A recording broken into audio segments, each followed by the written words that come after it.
bandhig carweedka shaqada ee Muqdisho Job Fair uu soo laabtay.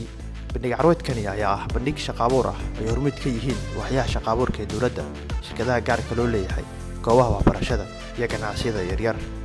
Bandhigani ayaa ujeedkiisu yahay inay ku kulmaan dhammaan shirkadaha shaqo abuurka sameeya, kuwa maalgelinta bixiya, iyo dhalinyarada doonaysa in loo abuuro fursado shaqo ama la siiyo maalgelin.